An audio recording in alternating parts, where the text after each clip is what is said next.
Les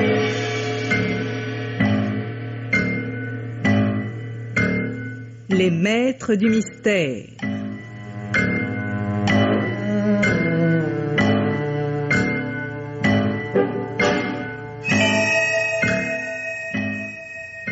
Parmi les chefs-d'œuvre de la littérature policière, Germaine Beaumont et Pierre Billard ont choisi pour vous ce soir Impasse à la Dame, un film radiophonique de Jean Cosmos d'après le roman de Lawrence Street, avec Juliette Gréco, Michel Bouquet, Marcel Bozuffi, Pierre Trabeau, Jacqueline Rivière, Christian Allers, Robert Marcy et Henri Poirier.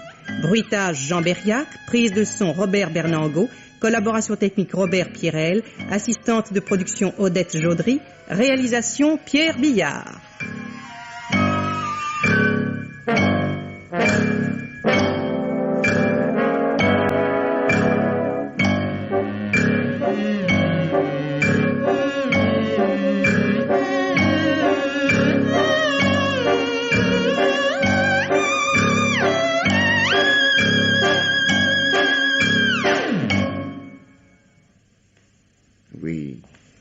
Oui. Écoute, Suzy. Oui, bon, oui. Est-ce que je vais tout de même pouvoir aligner 10 mots de suite à la fin? Allô, tu m'écoutes? Mais non, je ne me mets pas en colère pour rien. $50, c'est $50. Comment? Mais... peut-être, mais je ne refuse pas de t'habiller. Je refuse de te payer $50 de fanfreluches qui demain ne te plairont plus. Écoute, Suzy, tu es ma fille, d'accord, mais... je suis aussi le lieutenant de police Decker, avec du travail par-dessus la tête. Et une fois de plus, je t'interdis de m'appeler au bureau sans motif valable. Gladys. Oui? Elle va rappeler. Prenez la communication. Prenez désormais toutes les communications de ma fille. Et je suis toujours absent. Sauf, évidemment, dans le cas... enfin, vous jugerez. J'essaierai. J'ai terminé le rapport Garfield. Vous le signerez ce matin? Oui. Bon, $50 pour des petits machins qui vont craquer de partout à la première occasion. Si même ce n'est pas une invention pour je ne sais quoi d'encore plus bête qu'elle veut s'acheter en douce. Tenez, vous taperez ça. Oui. Et ça. Bien. Vous lui racontiez des histoires aussi à votre père? En combien d'exemplaires je tape? Ouais. Bon. Oh, autant que vous voudrez. Bien. Tu frappes avant d'entrer, maintenant? Ah oui, tout à l'heure, tu gueulais au téléphone, hein, j'ai attendu. Alors maintenant, je frappe pour le standing du grand chef. Ah, la fille de Rochen est dans le couloir. Hein. Je veux autant que tu l'impressionnes un peu, parce que moi, alors ça, c'est loupé complètement. Elle a compris qu'elle faisait de l'effet, alors... Quel effet? Je t'écrirai ça dans mon rapport. Bonjour, Gladys. Bonjour. C'est une garce? Une garce, pas plus que les autres, quand elles ont réussi à descendre un bonhomme. Je l'ai cueillie quand elle rentrait ce matin.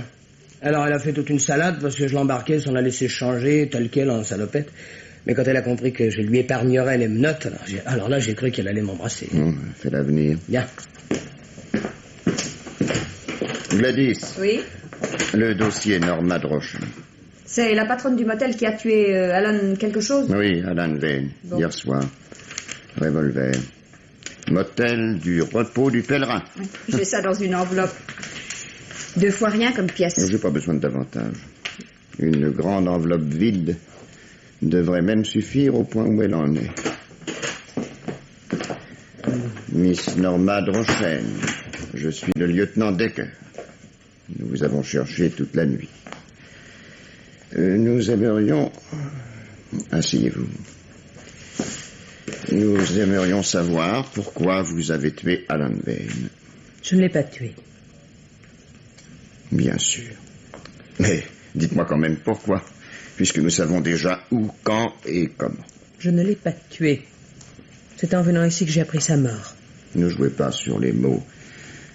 Admettons que vous avez eu la certitude de sa mort par mon adjoint. Vous êtes tout de même responsable du fait qu'on a ramassé dans le bureau de votre motel, le nez sur la moquette, une balle dans la région du cœur et aussi mort que possible. Même si vous n'en étiez pas tout à fait sûr. C'est affreux. Oui. Vous ne me croyez pas? Non. Non, je vais être franc, Miss Drochen. Nous avons assez de preuves pour établir votre culpabilité.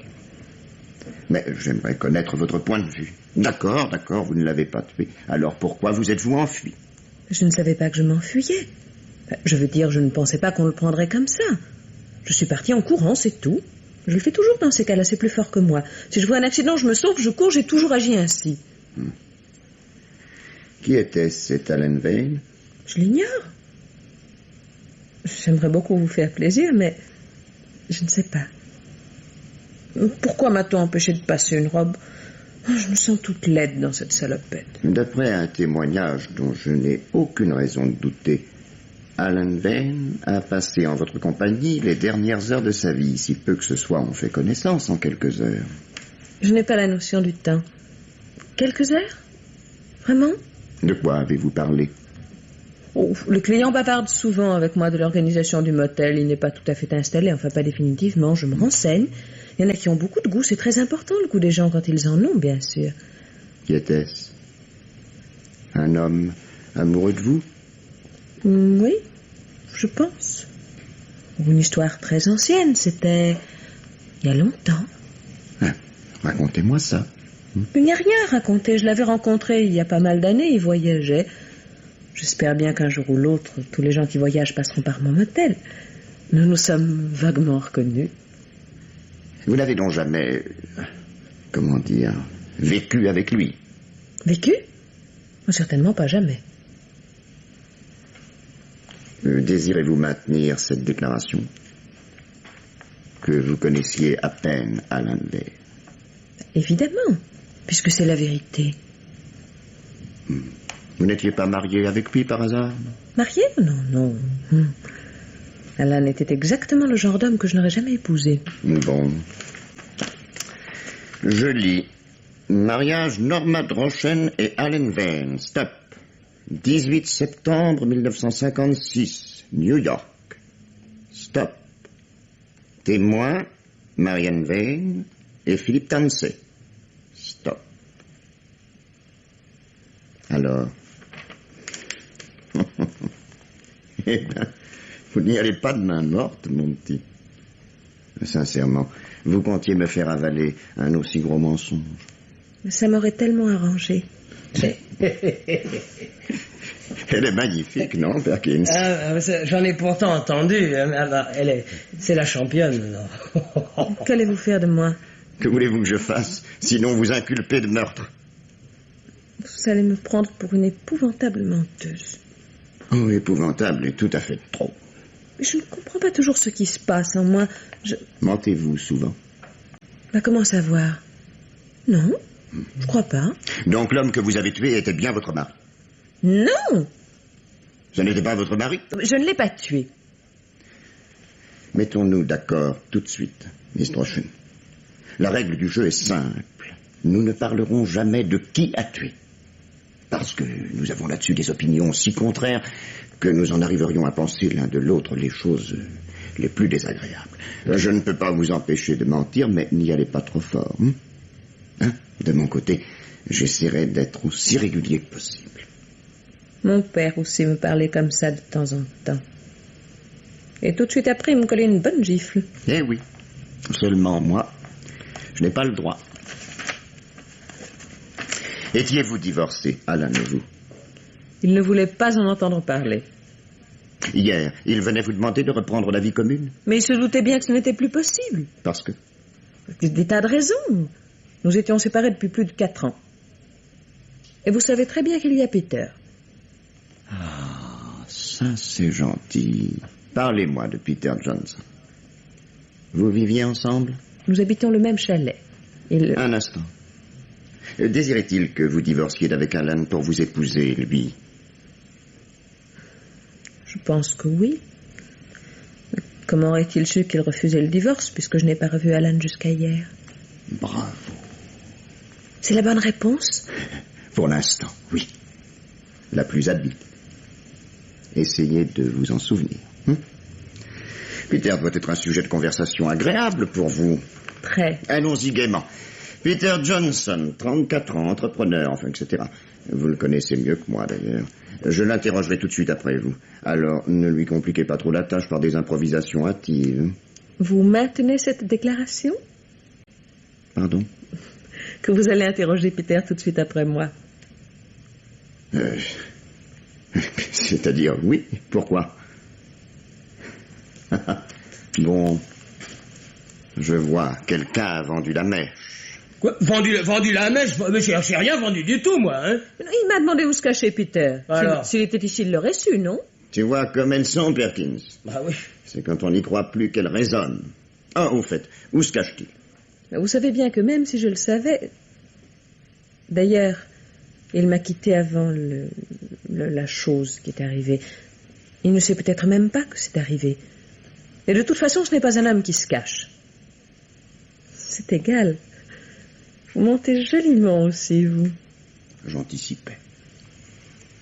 Tôt ou tard, il sera ici, à notre place. Pourquoi? Pourquoi lui faire des ennuis? Peter n'a rien à voir. Comment l'avez-vous connu? Ça aussi vous intéresse? Tout? Tout. Ça ne m'ennuie pas de vous parler de lui. Je crois que vous l'aimerez bien aussi. C'est un homme tout droit, tout simple. Il me fait toujours penser à un arbre, quelque chose de solide, de très vivant et de très silencieux. Dans le sens qu'il est là, mais si vous n'avez pas besoin de lui, il ne fait rien pour se donner de l'importance. Il ne bouscule pas la vie des autres.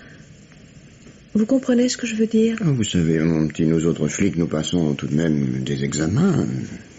Nous ne sommes pas beaucoup plus bêtes que la moyenne des individus. Non, je crois que je comprends. Je ne pouvais plus m'en sortir toute seule. J'avais eu l'idée de ce motel, c'était une sorte de rêve que je réalisais tout emballé heureux. J'avais tracé des plans d'ensemble, j'avais choisi le terrain. Et d'un seul coup, rien ne marchait plus. On me promettait l'argent et on me faisait lambiner pour l'avoir. Les marchands de matériaux étaient toujours prêts à souper avec moi et même, ils se conduisaient comme des hommes qui espèrent une bonne affaire, mais ça n'avait rien à voir avec le bâtiment. Bref, un jour que je l'ai tout laissé tomber, quelqu'un m'a parlé de Peter, m'a dit qu'il pourrait tout arranger. Je suis allée le trouver dans son bureau. Il était assis. J'étais plein de paperasse et il était en manche de chemise. Il a gardé son chapeau sur sa tête et il est resté assis. Mais quand il a levé les yeux, j'ai compris que, oui, tout allait s'arranger. Je sais bien, ça paraît idiot, comme ce que disent les gens dans les films, pour faire bien. Mais là, c'est vrai. Tout s'est arrangé dès qu'il s'en est occupé. Et il m'a aimé tout de suite. Et moi aussi. Mon Dieu. Ça n'a pas dû être facile pour Peter.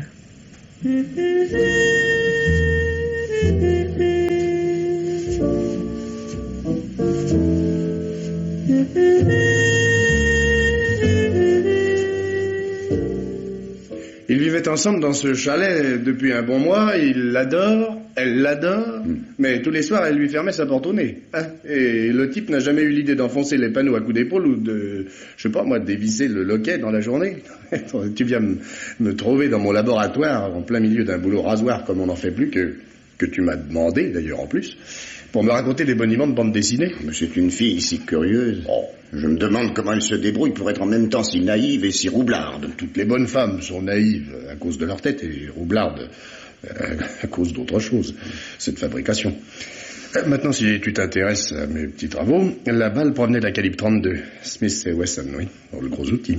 Je vois plutôt ça dans la main de ce Peter Johnson que dans celle d'une môme comme ta Norma. Pas possible. Oh. J'aimerais bien, mais c'est pas possible. Oh. Il y a trop de témoins qui ont vu Johnson quitter le motel en voiture avant que le coup de feu soit tiré et Norma sortir presque tout de suite après la détonation. Elle l'a tué. Bon, ben, si c'est réglé, c'est réglé. Elle me fait penser à ma fille. Elles ont la même façon de se mordre les lèvres, de nouer les mains quand quelque chose cloche. Même sensibilité. Je l'ai mise au coin, en tôle. En tôle, déjà ? Elle peut jouer indéfiniment quand je suis devant elle, mais toute seule, elle prendra peur. Ah. Les petites filles n'aiment pas rester toutes seules dans le cabinet noir. Elle demandera à me revoir et nous recommencerons. Ah, si ça t'amuse. Non. Seulement, je crois avoir compris quelque chose. Quoi ? Elle gagne du temps pour permettre à Johnson de faire je ne sais quoi d'assez important pour qu'il n'ait pas remis le nez au motel de toute la nuit. Ah. Ce n'est pas un type qui découche. Lorsqu'il est parti, ils étaient d'accord. Quand il reviendra, nous le cueillerons. Et la petite parlera. Je le sens. Je ne peux pas t'expliquer pourquoi, mais je suis convaincu que ce type est en train de faire la seule chose à laquelle elle tienne et sur laquelle elle compte vraiment pour la sortir d'affaire. Et ça te fera plaisir, hein, qu'ils t'aient roulé tous les deux. Oh, ils ne m'ont pas encore roulé. Et puis, cet Alan Vane, je n'ai pas de très bons renseignements sur lui. Un beau garçon cynique, moitié acteur de télé, moitié... Moi, j'ai de très très bons renseignements. Hein? Oui. La balle est entrée de haut en bas, a traversé le cœur et s'est logée entre deux vertèbres. Quoi? Oui. Comment veux-tu qu'une fille comme Norma, qui mesure 20 cm de moins que son mari... Ah, il était peut-être assis quand elle a tiré. Non, debout. Il partait, il prenait congé. Il est mort avec ses gants. D'ailleurs, il s'est accroché à un rideau en tombant. Moi, j'ai fait reconstituer la chute. Il n'a pu s'accrocher à cette hauteur du rideau que s'il était debout. Alors, mon vieux, c'est que la fille a sauté pour tirer, ou alors qu'elle était accrochée à la suspension. Ne dis pas d'imbécilité. Si tu préfères croire ce que te raconte une jolie brune qui défend sa peau et qui a l'âge de ta Suzy, c'est ton boulot, moi, le mien, c'est tout. Non. Non, il y avait un pot de graisse cassé dans ce que m'a ramené Perkins. Il l'a ramassé sur la cuisinière. Il y a quand même quelque chose. Enfin, une chose qui m'intrigue là-dedans. Une seule? Ouais. Vénard. La nature de cette graisse. Il y a 622 numéros dans la classification des graisses. C'est rien que de penser au boulot que ça va être. Ah, ça m'écoeure. Je lui en parlerai. Judd, si je la laissais filer, je mettrais ma main au feu qu'elle reviendrait d'elle-même tout me raconter avant ce soir. Écoute, vieux, tu fais exactement comme tu veux. Mais surtout, tu ne m'en parles pas. Là, cette prochaine n'est pas très normale non plus. Alors, entre cinglés, vous allez admirablement vous comprendre.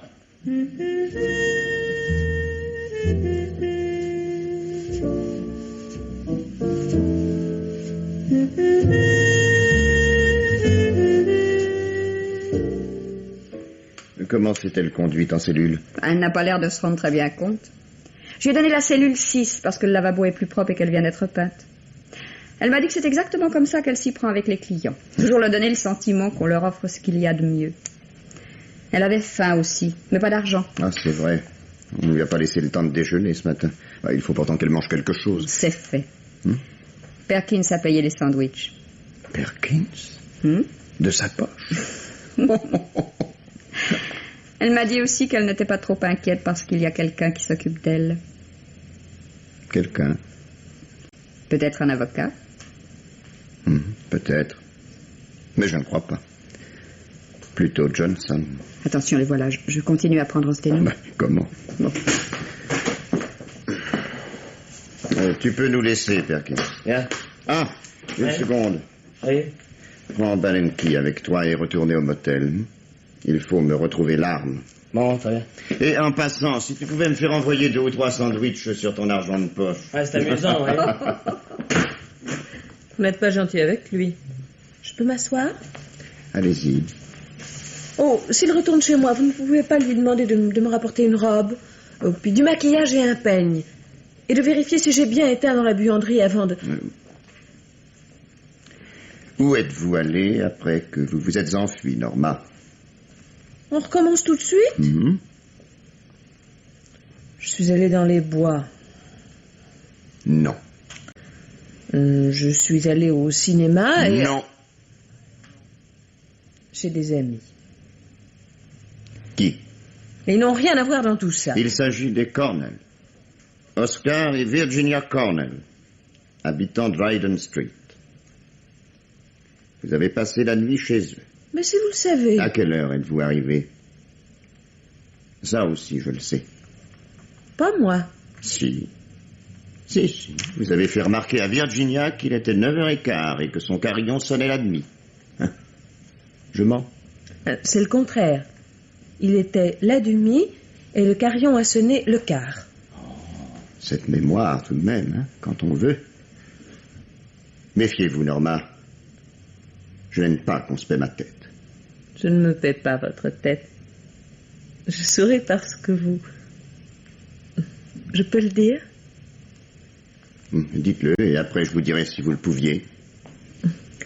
C'est parce que, même quand vous essayez de faire une figure terrible, vous avez les yeux qui rient. Vous avez tout plein de petits plis autour. Elle se fout du monde. Mais qu'est-ce que c'est que cette façon? Mais vous rendez-vous compte que vous défendez votre liberté, votre vie, votre motel, votre Peter? Et que... Ah, cessez de vous trémousser sur cette chaise. Mais pourquoi m'attrapez-vous? Je vous ai demandé si je pouvais le dire. Oui, bon. Eh bien, il ne fallait pas. Pourquoi vous êtes-vous enfui, Norma? Je vous l'ai dit. Je ne peux pas expliquer, mais... Vous viviez maritalement avec Peter? Pourquoi ne l'avez-vous pas épousé? Pourquoi je ne l'ai pas?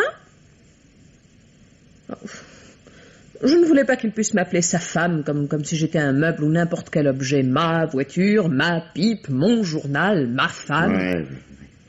Vous receviez les clients dans votre chalet. Il y avait plus de 20 personnes, donc susceptibles d'y entrer à n'importe quel moment de la journée, sans compter Mary Donegan, la femme qui vous aide. On tire un coup de feu et vous prenez vos jambes à votre cou. Sur un stade, ça s'expliquerait tout naturellement, mais il s'agit d'un meurtre. Alors, dès que vous avez su qu'Alan était tombé, hop, en route. Oui. Comment saviez-vous que c'était Alan, si ce n'est pas vous qui avez tiré? Comme ça. J'ai deviné. L'instinct. Peter dit que j'ai énormément d'instinct. Dès que je vois un client, je sais ce qu'il faut lui dire et si je peux le mettre à côté des gens qui ont des enfants ou non, s'il aime les chiens. Enfin, je devine tout ça. Une fois même... Ne vous fatiguez pas, Norma. Je connais très bien cette technique-là aussi. Quelle technique? La même que celle de ma fille. Si je lui demande à quelle heure elle est rentrée la nuit dernière, elle s'aperçoit brusquement que quelque chose brûle, que son bas est en train de filer, que sa mère a oublié de lui dire ceci ou cela. C'est vous dire que je connais le truc. Vous devez être un père épatant. Elle a quel âge? Non. Ne cherchez pas à continuer dans cette voie. À la maison, on me tient peut-être par le bout du nez, mais ici, je suis patron. Répondez à mes questions. Et oubliez ma famille. Dommage. Quand la personne qui a tiré, où étiez-vous? Eh bien, mais comment voulez-vous que je me souvienne d'un seul coup? J'étais...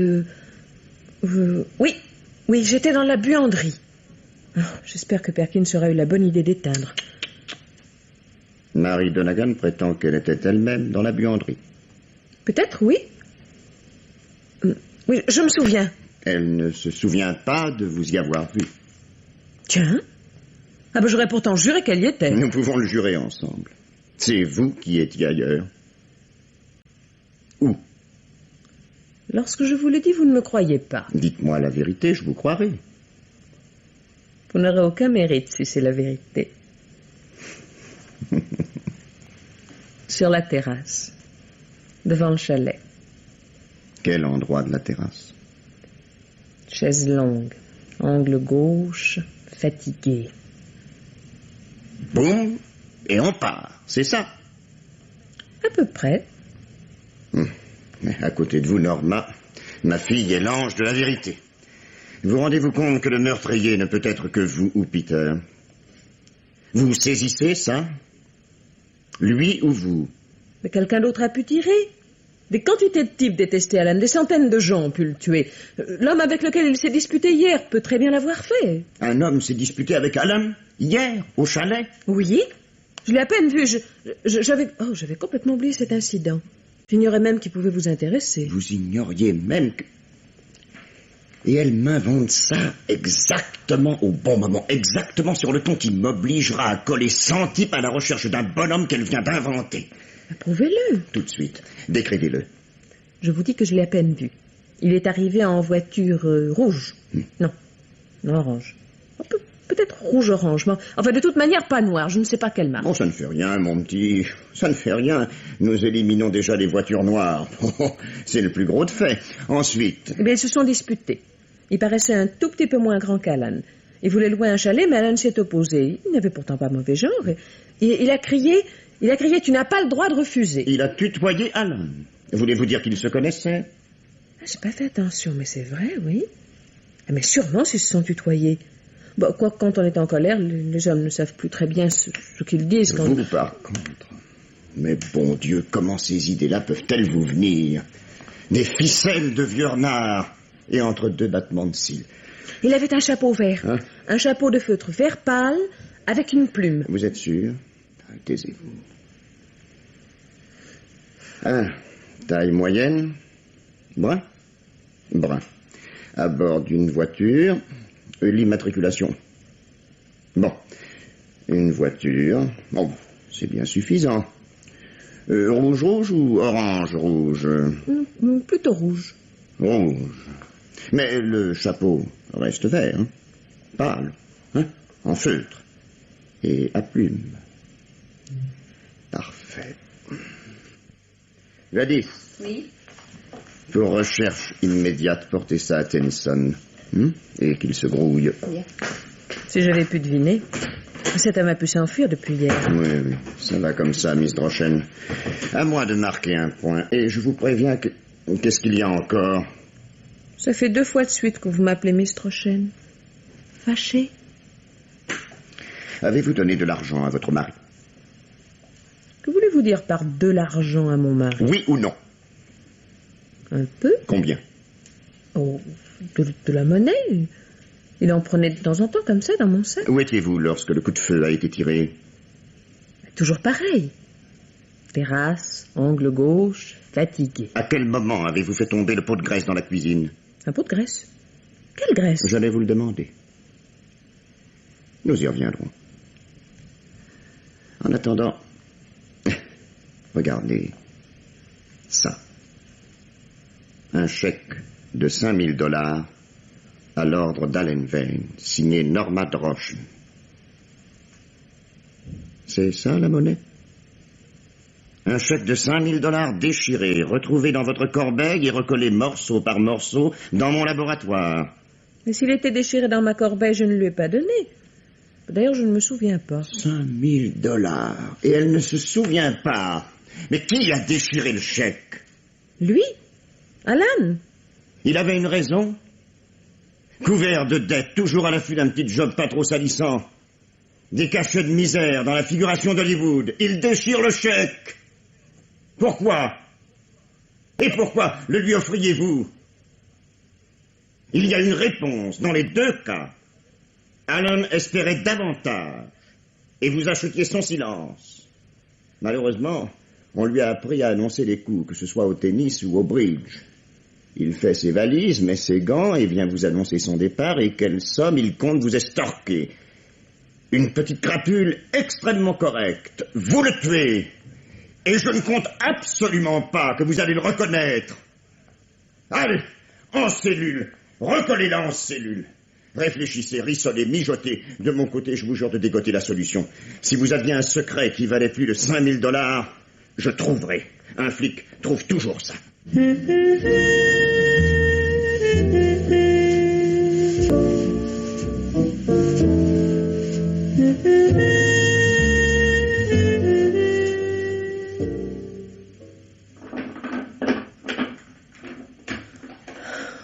Non. Asseyez-vous. Ne restez pas immobile comme l'ange du vivant reproche. Je fais mon boulot. Et je ne suis pas venu vous trouver dans votre cellule pour vous présenter des excuses. Norma,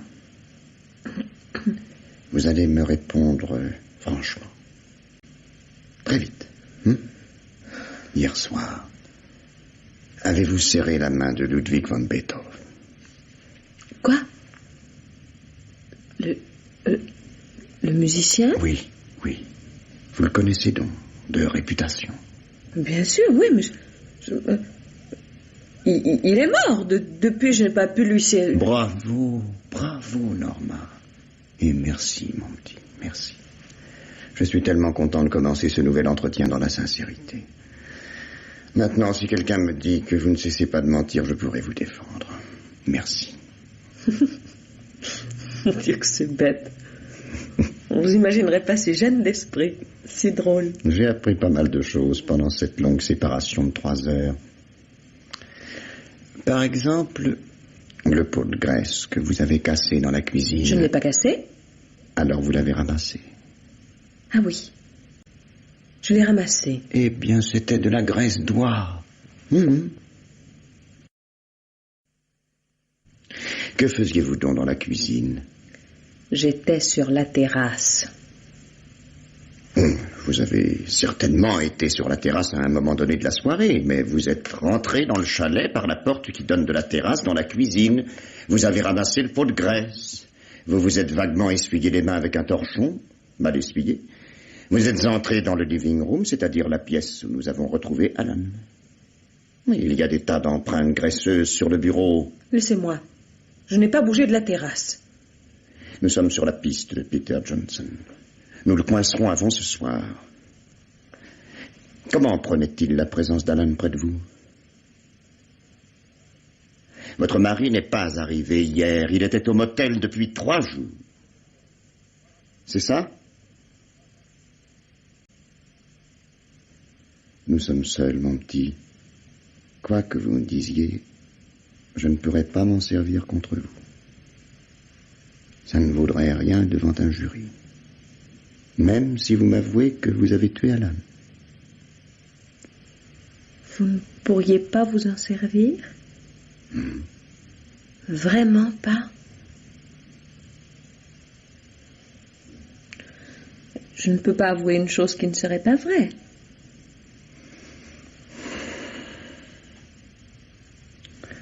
Comme vous voudrez.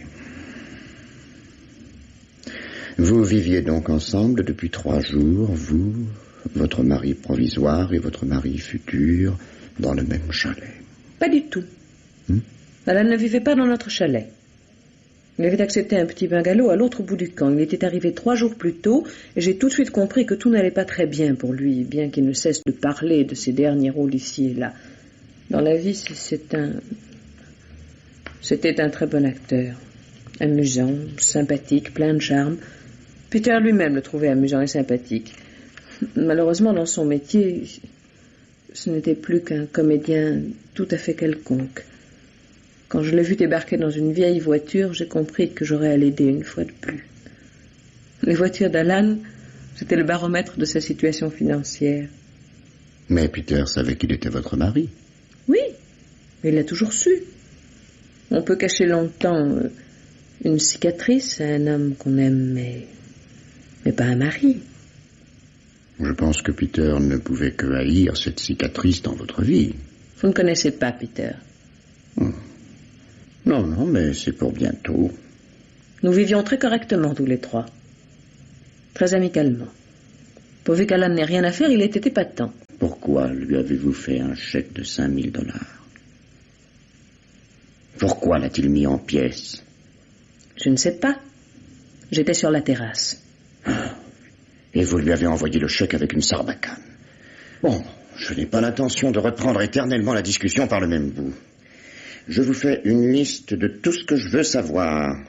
Motif du chèque, motif du refus, motif de la discussion entre Alan et Peter. Ils n'ont pas eu de discussion. Les témoignages sont formels. Peter a jeté Alan dehors. Motif aussi du départ de Peter. Et enfin, pour quel motif avez-vous tué Alan? Je vous donne 5 minutes pour mettre tout ça en ordre. 5 minutes. Réfléchissez bien. Hier, Peter, Alan et vous. 5 minutes. Peter, Alan et vous. Hier. Peter, Alan et vous. Réfléchissez. Peter, Alan, hier. Comme si je pouvais oublier. Quelle heure était-il? Il devait être 6 heures. Plus. 6h30. Quand je suis entré dans le living room, Peter était seul. Absorbé. Il m'a souri. À quoi pensez-vous, Peter? Rien de spécial. Alan, vous, moi. Je sais, Peter, ce n'est pas une situation très compréhensible pour vous, mais je pense qu'elle ne s'éternisera plus maintenant. 3 jours au même endroit, c'est beaucoup pour Alan. Pour moi aussi. Je n'ai jamais rencontré ce genre de type sans avoir envie de l'attraper par le fond du pantalon pour le balancer dans une cuve de béton. Non, ne dites pas de bêtises, Peter. Personne n'est plus pacifique que vous. Mais d'ailleurs, il vous amuse. Oui. Il est très spirituel. Presque sympathique par moments. Alors? Ce n'est pas sa place ici. Quand une chose est terminée, elle est terminée. Il a été votre mari, il ne l'est plus, bon, c'est tout. Je pense qu'il est temps de lui rappeler ça. Et s'il n'en tient pas compte, ce sera le fond du pantalon. Pourquoi maintenant? Pourquoi avoir attendu 3 jours? Il fallait le faire tout de suite ou bien ne plus le faire? Attendre qu'il s'en aille? Sur les chantiers, quand un garçon ne fait pas l'affaire, il y a toujours 2 façons de procéder. S'il est idiot ou malfaisant, je l'attrape par une oreille et je l'emmène à la caisse. Mais si c'est seulement un brave type qui n'est pas tout à fait à sa place, j'attends qu'il s'en aperçoive et qu'il aille tout seul demander son compte. Alan n'est pas idiot. Non. Non, quand il est arrivé, j'ai pensé que nous avions à nous dire 2 ou 3 petites choses bien nettes, entre hommes, et qu'il demanderait tout de suite son compte. Mais vous avez vu, même l'annonce que nous étions mariés depuis 1 mois, il a trouvé ça très amusant. Il a ri, comme si c'était une situation de comédie. C'est exactement ce qu'il a dit d'ailleurs. Une situation de comédie. Mais c'est un comédien, Peter. Il voit toujours la vie à travers le théâtre. Et moi, je la vois à travers vous, Norma. Vous m'avez demandé d'être votre mari. Rien ne pouvait me rendre plus heureux. Sur le papier, nous sommes mariés et femmes. Le certificat de mariage est dans le coffret rouge, dans votre armoire. C'est comme ça. Nous le sommes. Je sais pourquoi vous n'avez jamais laissé ouverte la porte de votre chambre. Et pourquoi ça n'est encore que sur le papier. Non. Non, laissez-moi finir. Vous n'étiez pas certaine de vous être débarrassée du souvenir d'Alan. De son personnage, de votre passé. Il est venu. Il est là depuis 3 jours et il vous a définitivement perdu. Je me trompe. Non, Peter. Je le vois tel qu'il est. Il n'y aura que vous, désormais. Je n'ai rien eu à vous expliquer. Vous avez tout compris. Et... Bon, alors c'est décidé. Il part ce soir, même si je dois l'attraper par les 2 oreilles.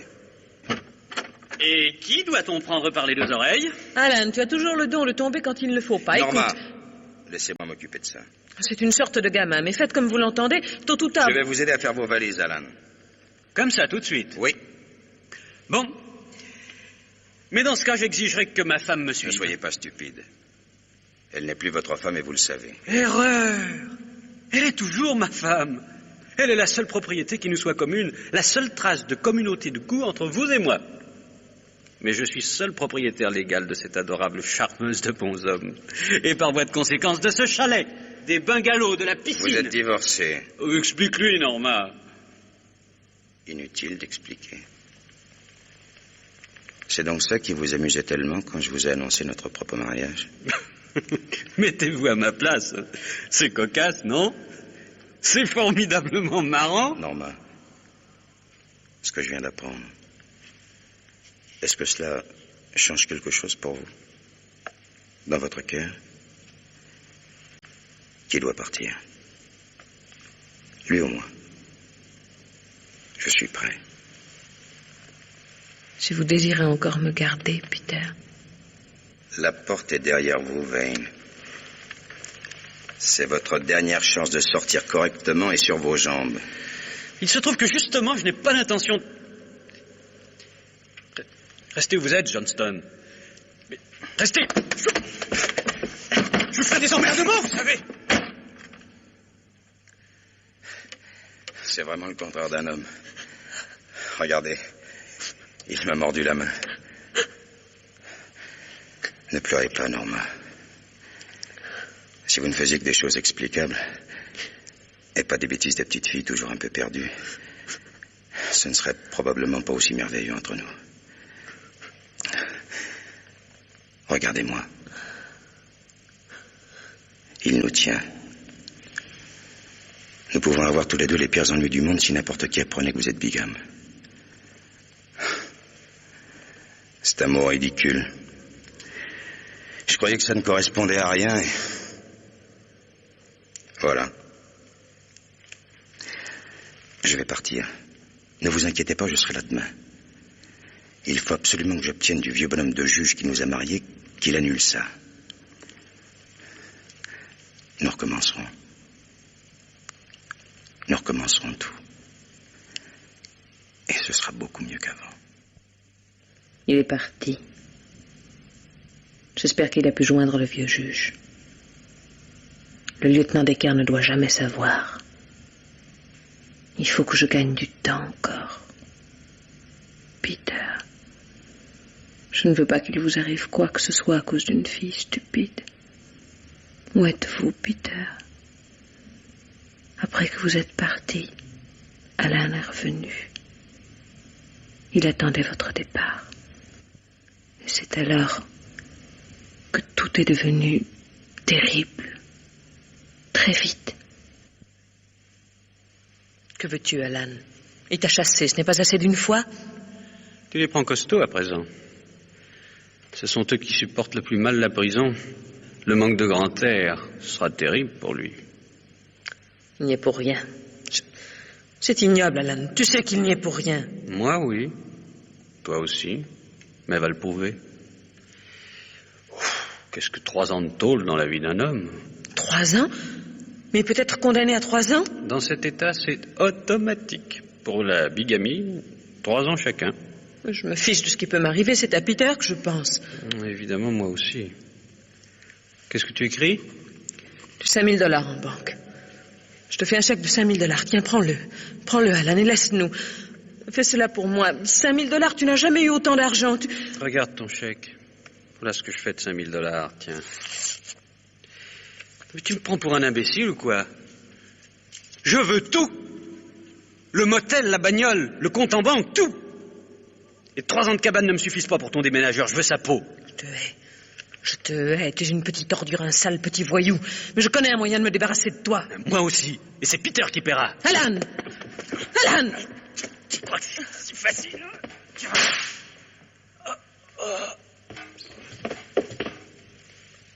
Alan! Mon Dieu. Mais qu'est-ce que j'ai fait?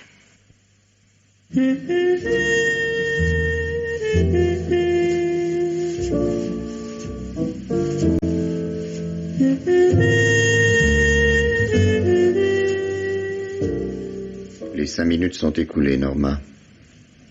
Terminé. Je vous écoute. Vous m'entendez, Norma? Les 5 minutes de trêve sont écoulées. Alors? Ça n'a pas l'air d'avoir été une promenade agréable, ce petit retour en arrière. Vous êtes complètement retourné, mon petit. Mais je pense que ça n'aurait pas été inutile pour vous. Ni pour moi. Peut-être allons-nous enfin faire coïncider nos vérités.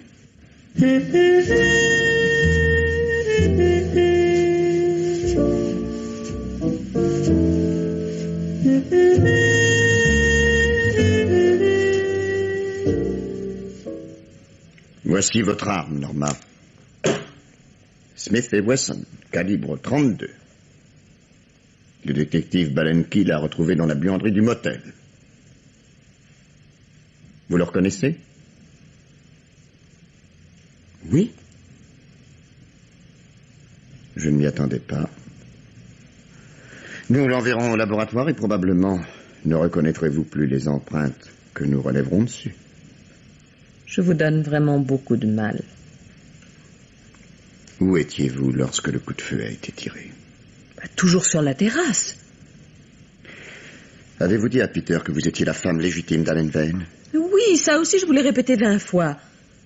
Il y a combien d'heures maintenant que vous rabâchez les mêmes questions? 5 ou 6 ou 7. Et je n'ai pas beaucoup de sommeil. Je peux continuer toute la nuit. Mais moi aussi. J'ai dormi la nuit dernière. Pourquoi êtes-vous devenu aussi étranger, aussi agressif avec moi? C'était tellement mieux ce matin. C'est vous, Miss Droshen, qui avez à répondre à mes questions. Donc Peter savait que vous étiez la femme légitime d'Alan. Jurez-le. Je le jure. Mais lorsqu'Alan est arrivé au chalet, l'avez-vous présenté comme tel à Johnson? Savait-il qu'Alan Vane était Alan Vane, le fameux mari? Ne l'avez-vous pas plutôt présenté comme un vague flirt, un cousin ou je ne sais quoi? Mais non, mais qu'allez-vous chercher? Mais quelle imagination! Je l'ai présenté comme Alan Vane et notre mariage lui était connu. Cessez de rire et jurez que vous ne mentez pas. Je le jure. Je le jure, je le jure, je le jure. Becker, ça y est, Peter Johnson coincé. Peter? Il est revenu au motel en petit électricien, enfin soi-disant pour réparer le va-et-vient de la chambre de Norma. Ah oui, c'est vrai, il ne marchait plus. La ferme. Alors je l'ai tout de suite repéré. Mais j'ai fait semblant de rien. Alors je l'ai coincé la main dans le sac, fouillant dans l'armoire. Il avait dégoté ce petit coffret rouge avec des papiers dedans. Cette fois, je crois que ça y est. Tiens. Non. Non, ces papiers-là n'ont aucune importance. Si elle rit, c'est qu'ils n'ont aucune importance. Je ne vous en veux plus, Norma. Est-ce que Johnson a eu le temps d'inventorier les papiers du coffret? Bah, impossible, je lui suis tombé dessus pile au moment où Je ne vous en veux plus du tout, Norma. Je vais enfin pouvoir vous aider, malgré vous. Parce que si Johnson est revenu, c'est qu'il croyait que ce qu'il cherche était encore dans le coffret. Et si vous l'avez détruit, lui ne le sait pas.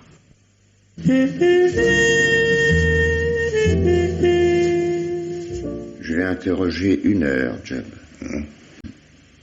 Mais au bout de 5 minutes, je savais à quoi m'en tenir. Je ne le posséderai pas. Lui a cherché à m'avoir en se collant l'affaire sur le dos. Je lui ai demandé s'il avait l'habitude de se promener avec un loup-garou. Tête baissée, oui. On l'avait attaqué un jour de paix. Depuis, il gardait un loup-garou sur lui. Alors, son nez, quand je lui ai annoncé qu'Alan Vane n'avait pas été tué d'une balle de loup-garou. Et tu l'as lâché? J'ai relâché Norma aussi. Et j'ai fait une chose assez moche. J'ai fait installer un micro dans le living room du chalet. Mais c'est idiot, voyons. La tournée générale refuse ses enregistrements, tu le sais très bien, tu n'as jamais marché. Je me fous de la tournée. Je veux savoir. Moi, Becker, savoir. Ça peut arriver à ma fille un jour. Je veux savoir ce qu'il y a dans le crâne de ces gamines, qui est plus fort que nous et que toutes nos combines. Et j'aimerais savoir aussi à quel moment Peter Johnson a-t-il su que le papier qu'il cherchait n'était pas dans le coffret, fermé, posé devant lui. Fermé. Et à aucun moment, il n'a cru qu'il contenait encore ce qu'il était venu chercher.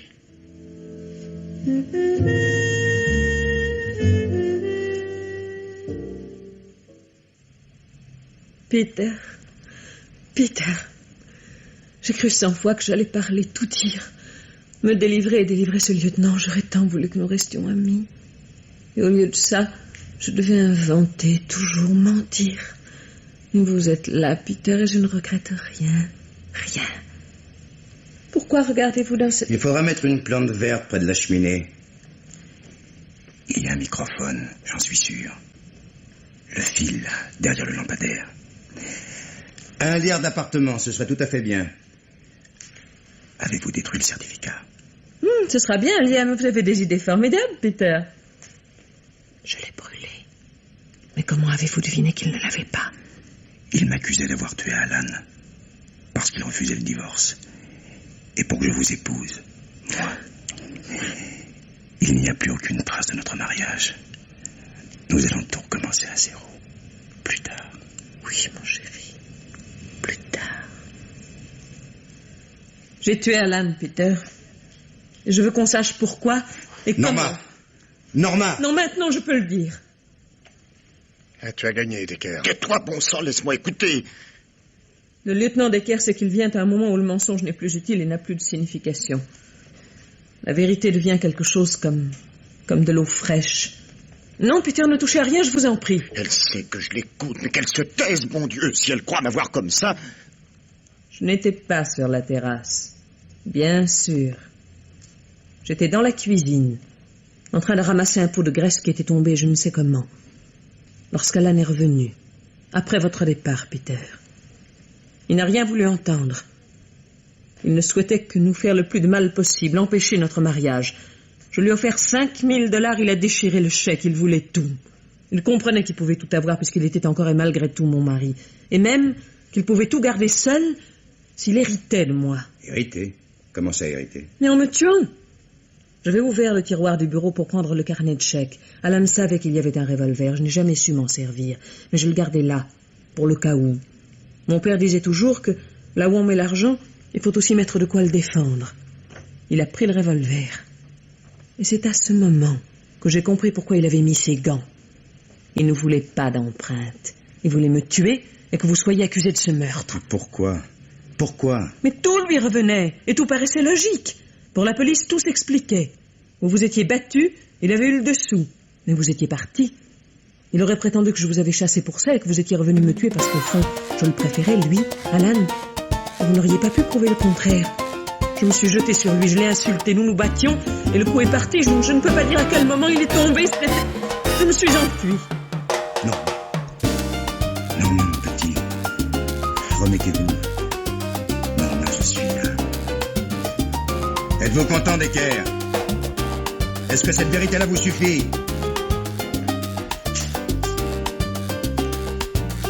Il a arraché le fil. Il a raison. C'est terminé. Et ça me suffit. Perkins va les cueillir. Procès verbal. Liberté provisoire.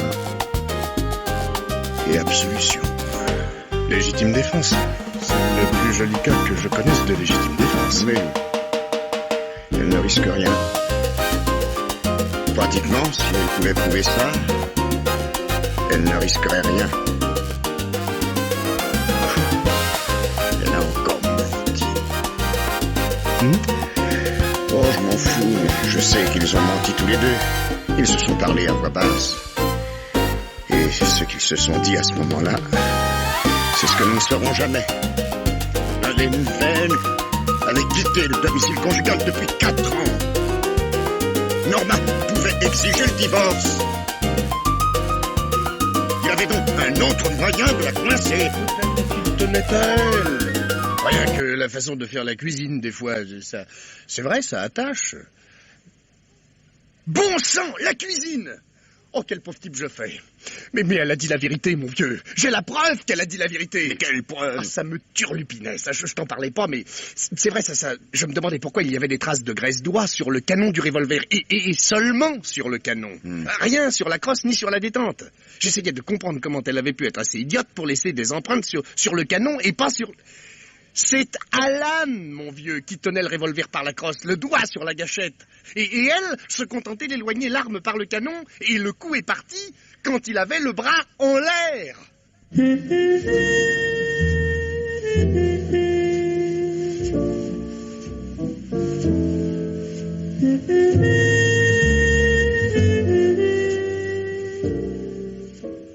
Vous êtes libre. Définitivement libre. Je peux vous poser une dernière question, hors service. Bien sûr. Quand vous mariez-vous? Aussitôt que possible. Vous savez, Johnson, le papier du coffret rouge, eh bien, ça y est, j'ai trouvé. Peut-on mentir comme ça quand on n'y est pas obligé? Mettons que j'anticipe. Mais je trouverai. Même si c'est trop tard, je trouverai. Demandez à ma fille. Je trouve toujours quand je cherche, vraiment.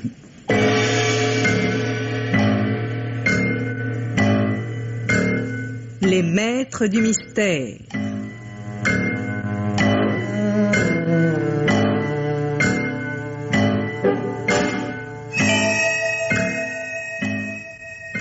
Parmi les chefs-d'œuvre de la littérature policière, Germaine Beaumont et Pierre Billard ont choisi pour vous ce soir Impasse à la Dame, un film radiophonique de Jean Cosmos d'après le roman de Lawrence Street, avec Juliette Gréco, Michel Bouquet, Marcel Bosulfi, Pierre Trabeau, Jacqueline Rivière, Christian Allers, Robert Marcy et Henri Poirier. Bruitage Jean Berriac, prise de son Robert Bernangot, collaboration technique Robert Pierrel, assistante de production Odette Jaudry, réalisation Pierre Billard.